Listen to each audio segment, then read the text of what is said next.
Assalamualaikum warahmatullahi wabarakatuh. Selamat pagi teman-teman. Saat ini saya bersama dengan Kak Nur Asia. Kak Nur Asia adalah mahasiswa dari Universitas Negeri Yogyakarta, dari Fakultas Ilmu Pendidikan, jurusan Pendidikan Guru, Pendidikan Anak Usia Dini. Nah, itu. Anak usia dini pada masa itu kan adalah masa-masa golden age atau masa keemasan, di mana setiap anak mulai peka atau sensitif menerima rangsangan dari luar.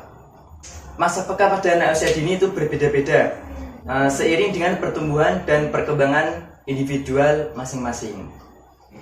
Sebagai seorang pendidik, itu kan harus menstimulasi perkembangan motorik pada anak usia dini. Nah, perkembangan motorik pada anak usia dini itu apa sih? Nah, menurut Harlock, perkembangan motorik diartikan sebagai perkembangan dari unsur kematangan, pengendalian gerak tubuh, dan otak sebagai pusat gerak. Nah, motorik sendiri dibagi menjadi dua, yaitu motorik kasar dan motorik halus.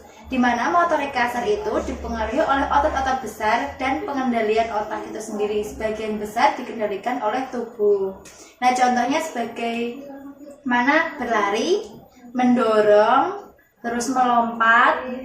Sedangkan motorik halus melibatkan bagian-bagian tertentu, yaitu otot-otot bisa saja dan berkoordinasi dengan mata.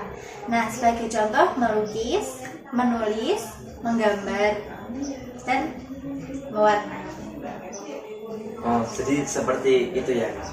Lalu kan ada perkembangan motorik kasar dan ada perkembangan motorik halus.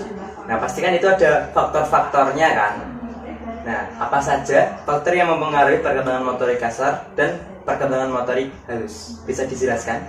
Iya, jadi dalam motorik halus ada beberapa faktor yang mempengaruhi perkembangan agar menjadi lebih baik, yaitu yang pertama faktor genetik, di mana individu akan mempunyai faktor-faktor keturunan yang berbeda-beda. Contohnya untuk mempercepat perkembangan motorik itu membutuhkan otot yang kuat, syaraf yang baik, terus kecerdasan yang akan mempercepat motorik halus. Yang kedua adalah faktor dalam kandungan atau faktor prenatal, yaitu di mana bayi dalam kandungan itu dalam keadaan aman, tidak keracunan, terus suplemen vitamin ibu tercukupi. Iya. Nah, seperti itu.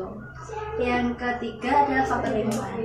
Ini faktor lingkungan itu sangat penting untuk anak, yaitu yang mempengaruhi emosional anak. Jadi akan mempengaruhi kenyamanan, kesenangan anak. Kalau semuanya lingkungan itu baik ataupun tidak baik kan itu akan mempengaruhi sekali. Oh iya, apalagi anak kan masa-masanya bermain ya. Iya, pasti kan mempengaruhi sekali. Yang keempat adalah aktivitas anak, di mana anak mempunyai kemampuan, kemauan atau emosi diri untuk membangun dirinya lebih baik lagi. Seperti itu. Yang selanjutnya adalah faktor yang mempengaruhi motorik kasar. Nah, faktor yang mempengaruhi motorik kasar ini ada tiga. Yang pertama yaitu status gizi. Status gizi ini memegang peranan penting dalam pertumbuhan motorik kasar anak. Nah, otomatis kan makanan untuk anak dan orang dewasa itu kan berbeda. Nah, kalau seumpamanya tercukupi gizinya anak itu akan membuat motorik kasar anak itu semakin kuat dan semakin cepat untuk berkembang. Apalagi untuk gizi yang seimbang, tapi jangan berlebih-lebihan juga. Yang kedua adalah stimulasi. Stimulasi ini sangat penting yang dilakukan oleh ibu, bermain secara bonding dengan ibu. Pemberian stimulasi yang cukup dan teratur tepat akan mempengaruhi motorik kasar anak, seperti menstimulasi berjalan, menstimulasi merangkak, dan yang lainnya.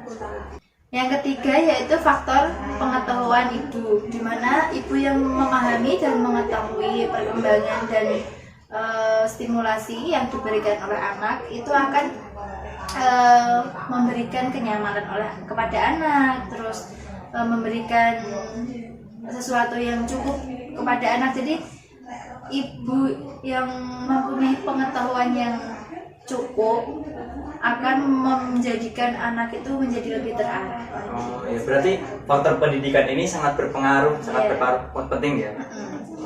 Jadi itu ibu yang mempunyai pendidikan Tinggi. iya, itu juga berpengaruh dalam perkembangan anaknya. Oh iya, iya.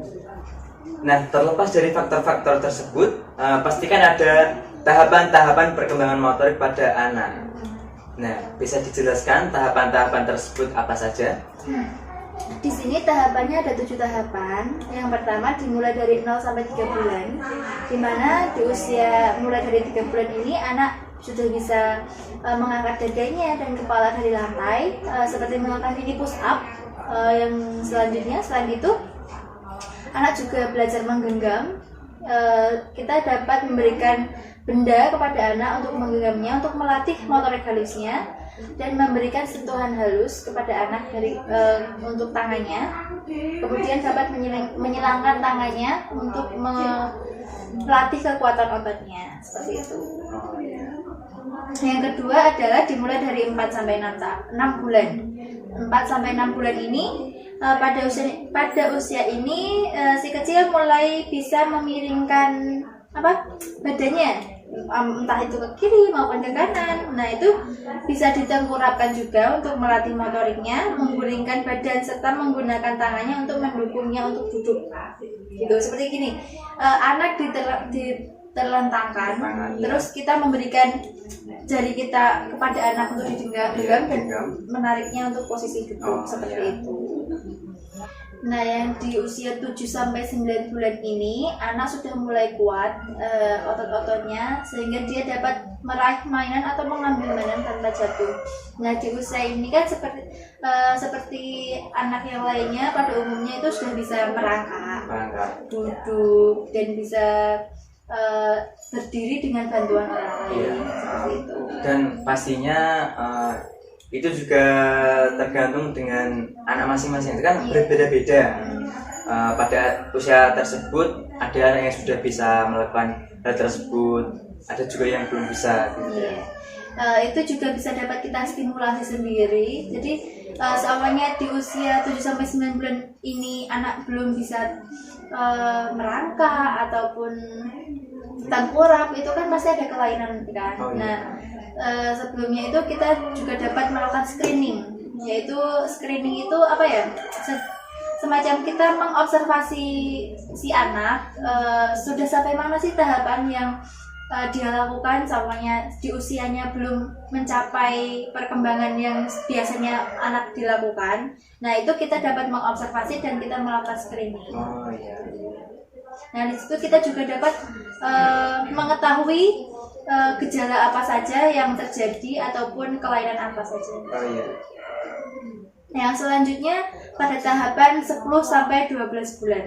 Nah, di sini tuh anak sudah memasuki usia setahun ini telah pandai mengangkat badannya sendiri, yaitu sudah mulai berdiri. Iya, sudah mulai berdiri sendiri menggunakan kakinya ataupun rambatan di dinding. Nah, seperti itu. Yang selanjutnya anak usia 1 hingga 2 tahun.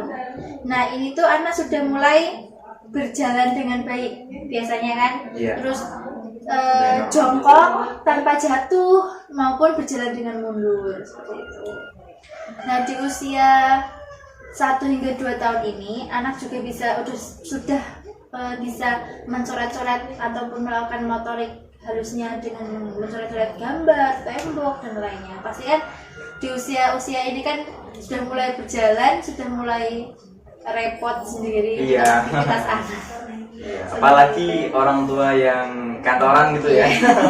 Itu pasti repot. Wanita karir, ya betul. Tapi kebanyakan kalau wanita karir itu punya baby sister ya. Iya, betul. Yang selanjutnya yaitu anak usia 2 hingga 3 tahun. Nah, di mana pertumbuhan fisik ini udah semakin kuat lagi. Nah, itu akan mampu anak itu sudah mampu meniti tangga. Sudah bisa?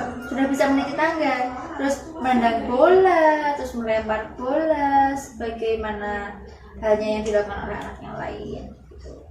Yang Selanjutnya yaitu anak usia 3-4 tahun.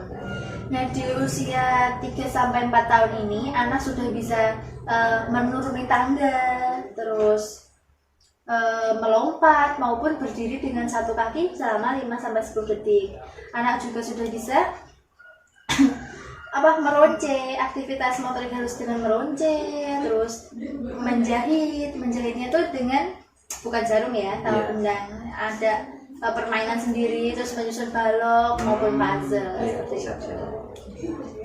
Nah, pastinya ada fungsi tersendiri dari perkembangan motorik untuk anak tersebut. Nah, ibu-ibu di luar sana itu wajib dan harus tahu apa fungsi dari perkembangan motorik bagi anak itu.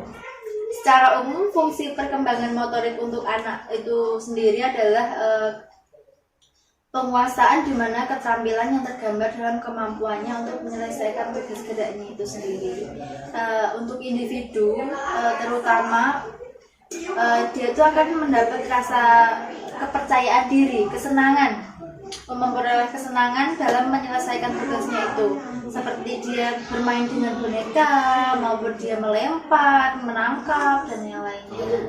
Nah, selanjutnya adalah melalui keterampilan motorik itu sendiri, anak akan beranjak dari posisi di mana dia helpless atau tidak berdaya di bulan-bulan pertamanya, terus dia akan menuju ke kondisi yang bebas seperti itu. Anak dapat bergerak dari satu tempat ke tempat yang lain, maupun anak berbuat sendiri dengan kemauannya seperti itu. Dia akan menunjukkan rasa kepercayaan dirinya seperti itu. Jadi pertumbuhan motorik pada anak usia dini itu sangat penting ya intinya. Jadi ibu-ibu di luar sana wajib dan harus tahu itu, karena akan mempengaruhi kualitas anak ke depannya. Jadi kesimpulan pada pembicaraan kali ini adalah semakin baik orang tua mendidik anaknya, pasti akan menghasilkan anak yang berkualitas, ya kan? Mungkin lagi gizi ibu saat hamil mengandung itu juga mempengaruhi anak. Yang kedua adalah gizi anak sendiri saat dia sudah lahir maupun dia akan beranjak dewasa itu, dia harus mempunyai kebutuhan gizi yang cukup. Dan yang selanjutnya adalah stimulasi yang diberikan oleh orang tua. Kemudian juga pengetahuan ibu sendiri, pengetahuan orang tua terhadap perkembangan anak. Itu juga penting ya. Terus faktor lingkungan ini juga sangat penting sekali untuk anak menentukan masa depannya seperti apa. Terima kasih sekali Kak Norasia. Ini dapat masukan dan ilmu yang banyak ya. Bertambah banyak ini ya, dan semoga untuk yang para viewers, untuk yang menonton juga dapat bertambah ilmunya tentang mendidik anak atau mendidik adik juga bisa ya. Kakak juga berpengaruh kan? Iya. Soalnya orang tua itu adalah role model bagi anaknya gitu. Jadi cukup sekian dari kami, semoga bermanfaat, semoga juga bertambah ilmunya. Wassalamualaikum warahmatullahi wabarakatuh.